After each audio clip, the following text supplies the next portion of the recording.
High বন্ধুরা, আমি আজকে আপনাদের সাথে আছি হৃদয় এবং আমার সাথে আছে সাকিব এবং সজীব। তো আমরা আজকে এসেছি বরিশালে বিখ্যাত নামকরা পেয়ারা খেতে। এখান থেকে দূর দূরান্তের লোকজন ভ্রমণ করতে আসে। সেই সকল প্লেসগুলো আপনাদের সামনে আজকে উপস্থাপন করব আমি হৃদয়। এটা হচ্ছে আমার বন্ধু লিওন, এখানে ওর বাসা। এই রোডেও আর কি গাড়ি চালায়। তো ওর গাড়ি চালানোর মাঝে আমি কিছুক্ষণ ওর গাড়িটা চালিয়ে নিলাম। বরাবরই আমার সাথে দুষ্টুমি করে। এটা ক্লাস 6 থেকে আমি ওর সাথে দেখে আসছি। ও এমনই, যার কারণে ওকে কিছু বলা হয় না। তো আমরা গাড়ি থেকে নামলাম, এই যে ওর গাড়ি।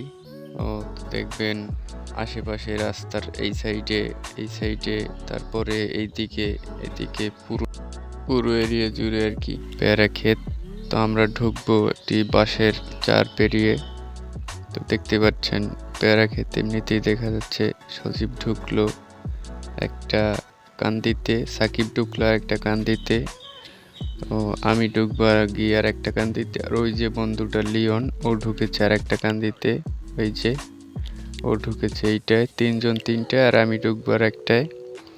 তো সবাই আর কি দেখি কি পাওয়া যায়। এখন আর কি সিজন না, পেয়ারার সিজন না, তবুও দেখা যাক 12 মাসই যে ফলগুলো হয়ে থাকে সেগুলো আমরা পাবো, আমাদের সম্ভাবনা আছে। আমরা ছোটবেলা থেকে যখন স্কুল জীবনে পড়তাম, 6 থেকে শুরু করে, তখন এর সাথে পরিচয়, এদিকে আসা বেশি।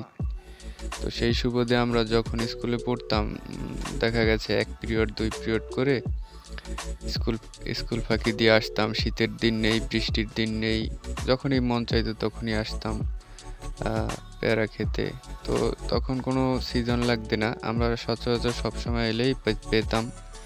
কেননা অনেকগুলো কান্দে, অনেক বিস্তারিত এরিয়া, বুঝতেই তো পারছেন বরিশালের পেয়ারা বাগান।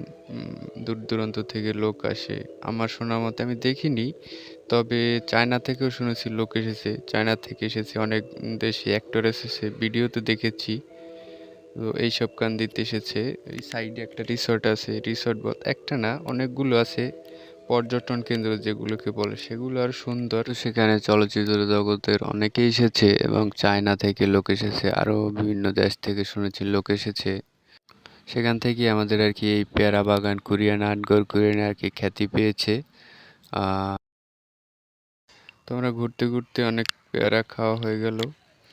এখন আমরা দেখতেছি আরো কিছু পাওয়া যায় কিনা, যেহেতু ডাউন সিজন, এখন একটু কম পাওয়া যাবে, আমাদের খাওয়ার মতো হবে আর কি, এর চেয়ে বেশি কিছু না।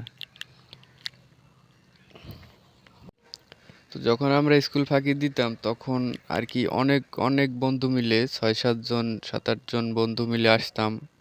শীতের দিন, হালকা রোদ, গাছে তেমন একটা পাতা থাকতো না, পেয়ারা পাওয়া যেত মনে করেন 8-10টা কান্দি ঘুরে 2-3টা 4টা 5টা পাওয়া যেত। তখন সেই সময় কিন্তু অনেক মজা ছিল, অনেকগুলো বন্ধু মিলে কিছু কিছু জিনিস ভাগ করে খাওয়া, সেই সেই আনন্দটা হয়তো সবার কপালে জোটে না। তো আমাদের সেইটা ছিল, আমরা এগুলো করতাম ছোটবেলায় স্কুল ফাঁকি।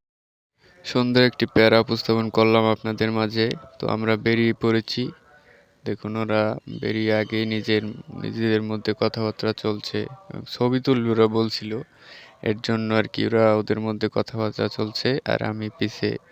আমি আপনাদের বেশি কিছু দেখাতে পারিনি, তবে রাস্তা দিয়ে গেলেও দেখবেন যে এখানে অনেক পেয়ারা ক্ষেত আছে। শুধুমাত্র রাস্তা মাঝে একটা সরু রাস্তা, সাইডে অনেক পেয়ারা ক্ষেত। আমরা যখন ঢুকেছিলাম ওই বন্ধুটার টাইম ছিল না, গাড়ি নিয়ে বের হবে আবার, এর জন্য আর কি বেশি বেশি ঘুরতে পারলাম না, তো আপনাদের দেখাতে পারলাম না। আর এখন বর্তমান পেয়ারা সিজন ডান, তো এর জন্য আর কি বেশি সময় লস্ট করলাম না, তাড়াতাড়ি বেরিয়ে পড়লাম। এদিকে ওদের সাকিবের নাকি তারা আছে, এর জন্য বেরিয়ে পড়লাম। তো যেতে যেতে আমরা দেখাবো যে রাস্তা দেখতে পাচ্ছেন আপনারা, রাস্তার 2 সাইডে শুধু পেয়ারা বাগান আর পেয়ারা বাগান। এখানটাতে বেশি একটা নেই, যদিও ওই সাইডে কুরিয়ানা বলতে একটা, কুরিয়ানা আর্টঘর বলতে একটা জায়গা আছে, ওইখানে আর কি, এটা হচ্ছে খারকাঠি। তো ওইখানে আমরা যেতে পারতাম, ওইখানে যাইনি, বাট এখানে চলে আসলাম, দ্যাটস ওয়াই বেশি কিছু একটা দেখাতে পারলাম না। তো আশা করি সবাই ভালো থাকবেন, আবার দেখা হবে নতুন কিছু নিয়ে, এবং নিউ ক্রিয়েটর হিসেবে আমাকে অবশ্যই সাপোর্ট